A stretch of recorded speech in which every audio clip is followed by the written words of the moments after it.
සුබ දවසක් යාළුවනේ. මම අද කතා කරන්නේ එයා හියුමිඩිටර් එක ගැන. ඉතින් එයා හියුමිඩිටර් කියලා කියන්නේ මෙන්න මේකට.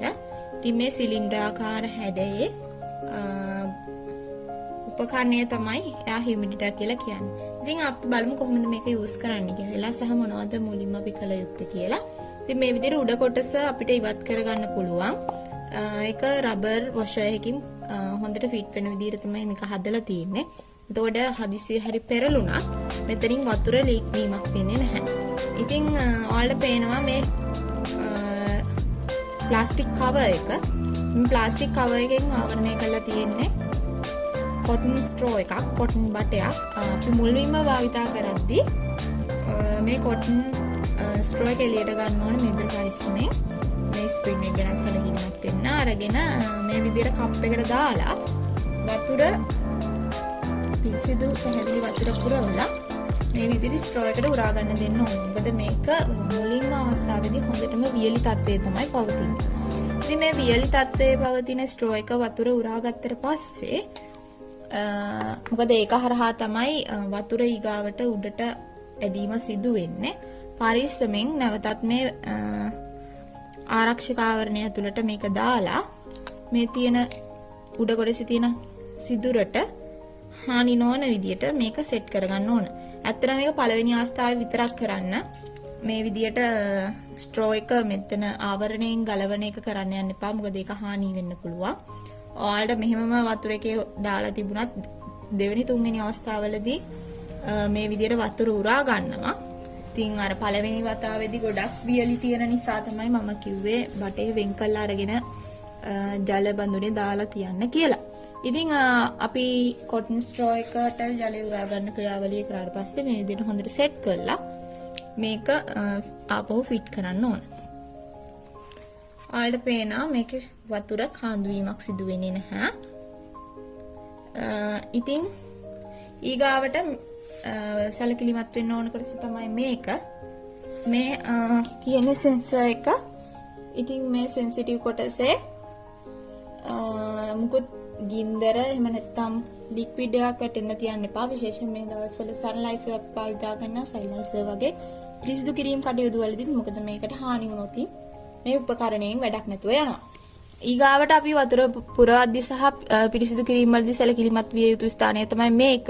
මේ තියෙන්නේ අපි කරන්ට් එකට කනෙක්ට් කරන ස්ථානය. ඉතින් ඒ කරන්ට් එකට කනෙක්ට් කරන ස්ථානයටත් වතුර යන්න නොදී සර්කිට් එක මොකද ඇතුලේ තියෙන්නේ එතනින් ගියොත් ඒත් වැඩක් නැතුව යනවා. ඉතින් ඊගාවට අපි මේක කොහොමද ක්‍රියාත්මක වෙන්නේ කියලා බලමු. මම භාවිතා කරන්නේ පවර් බැංක් එකක්. මේ ඒකේට එන වයර් එකක් තියෙනවා. අපිට පවර් බැංක් එකේ වයර් එක භාවිතා කරන්න පුළුවන්. මේකේ පෝට් එක වෙන්නේ මයික්‍රෝ කියන පෝට් එක. Micro USB. ඉතින් මේ විදිහට කනෙක්ට් කරාම කනෙක්ට් කරගමම ඕනම අපෝ කනෙක්ට් කරනවා. ඔයාලට පේනවා මම කනෙක්ට් කරගමම ලයිට් එකක් පත්තු වෙනවා. අපේ අත පොඩ්ඩක් ටච් වුණත් මේ බටන් එකට මේ කනෙක්ට් කරද්දිම මේක වැඩ කරන්න පටන් ගන්නවා. ඉතින් මෙන්න මේ විදිහට එක සැරයක් ප්‍රෙස් කරාම වර්ණත් එක්කම කියන්නේ ලයිට් LED ලයිට් එකත් එක්කම නොකඩවා මේක වැඩ කරනවා පැය 6ක් වගේ කාලයක්. ඊට පස්සේ දෙවෙනි වතාවට ප්‍රෙස් කරාම තප්පර 4න් 4ට නැවති මේ විදිහට ජලය වාෂ්ප විදියට විදීමක් සිදු වෙනවා. ඉතින් මේකේ අපිට රාත්‍රී කාලයේදී ආලෝකයෙන් බාධාවක් වෙනවා නම් අපිට පුළුවන් මේක ටිකක් වෙලා ප්‍රෙස් කරගෙන හිටියාම මේ ස්ප්‍රේ කරන එක නවතින්න නැතුව මේ විදියට ජලයේ ආලෝකය වැඩ කරන කොටස නවත්තන්න. ඉතින් ආපහු අපිට ආලෝකය ඕන නම් ඒ විදියට ප්‍රෙස් කරගෙන ඉද්දි මේ මෝඩ් එකෙන්ම ආපහු අපිට ලයිට්නින් ගන්න පුළුවන්. මුලින්ම මෝඩ් එකට ආපහු යන්න ඕන. කියන්නේ එක දිගට ජල වාෂ්ප පැය 6ක් විතර කාලයකට ස්ප්‍රේ වෙන්න ඕන නම් ආපහු සැරයක් මෙහෙම ප්‍රෙස් කරාම මේක නවතිනවා.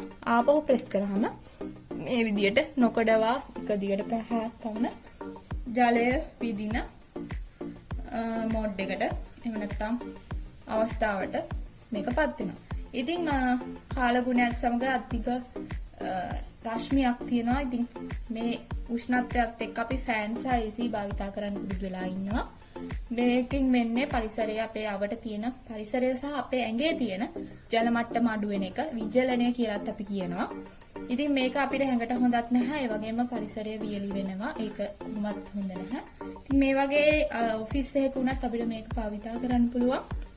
මේකෙන් වෙන්නේ අපේ අවට පරිසරයේ ජල වාෂ්ප ධාරිතාව ආර්ද්‍රතාව කියන එක ඉහළ නංවන එක. ඉතින් ජල වාෂ්ප වලින් පිරුණාම අර වියලි ස්වභාවය නැතිව යනවා. ඉතින් කාට හරි රැඳ නිදා ගන්න බැරි නම් ගොඩක් ලාට ලැවෙන්ඩර් එසන්ස් එක භාවිතා කරන්න පුළුවන්.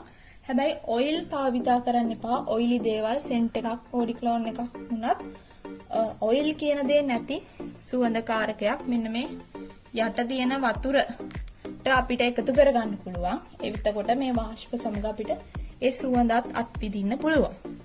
ඉතින් මම හිතනවා මේක ඔයාලට ගොඩක් ප්‍රයෝජනවත් වෙයි කියලා. මම මේක ඕඩර් කරේ ඩලාස් ඇප් එකෙන් ඇප්ලිකේෂන් එකෙන් ඩලාස් ඔන්ලයින්. ඉතින් මේක උනේ 1339ක් වගේ මුදලක්. ඉතින් ඔයාලට කොම්බෝ පැක්ස් විදියට තව යාළගේ අයිටම්ස් තියෙනවා. ෂොප් එක වෙන්නේ GV Good Store කියන එක. ඉතින් තව shops තියෙනවා. ඔයාලට prices බලන්න පුළුවන් search කරලා. ඉතින් යාළගේ cash on delivery service එකත් මේකට වළංගුයි. එතකොට ඔයාලගේ product එක ගෙදරට ආවට පස්සේ ඔයාලට සල්ලි දෙන්න පුළුවන්. ඉතින් මම හිතනවා මේක ඔයාලට useful වෙයි කියලා. ඉතින් අදම ඔයාලත් මේක හදා බලන්න. මම ඉතින් මට ගොඩක් උපකාරී වුණු ප්‍රොඩක්ට් එකක් නිසා මගේ channel එකේ මේ ගැන වීඩියෝ එකක් අප්ලෝඩ් කරන්න ඕන කියලා හිතුවා. ඉතින් යාළුවෝ හැමෝටමත් දැනගන්න. එහෙනම් සුබ දවසක් ආපහු වීඩියෝ